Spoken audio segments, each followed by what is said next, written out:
పునాదుల వరకు లోడేసి ఆడ పిల్లర్లు అట్లే వదిలేశారండి. ఈరోజు అసంపూర్తిగా ఉన్నాయి జగనన్న కాలనీలన్నీ.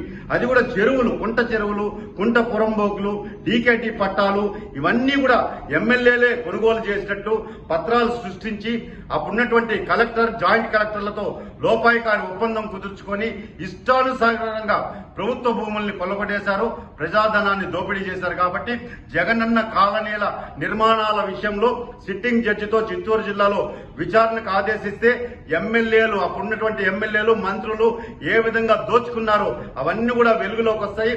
వాటన్నింటినీ కూడా వాళ్ళ దగ్గర రికవరీ చేసి పేద ప్రజలకి ఈరోజు జగనన్న కాలనీలు పేరు మార్చి ఈరోజు రాష్ట్ర ప్రభుత్వం పేద ప్రజలు ఎవరైతే ఉన్నారో వాళ్ళకి ఆ ఇండ్ల నిర్మాణం చేపట్టి ఇవ్వాలని చెప్పని, ఆ రికవరీ అనేది ఎమ్మెల్యేల దగ్గర నుంచి చేయాలని చెప్పి అందుకు సహకరించినటువంటి అప్పటి కలెక్టర్లు, జాయింట్ కలెక్టర్లని వాళ్ళని సస్పెండ్ చేయాలని చెప్పి నేను డిమాండ్ చేస్తున్నానండి.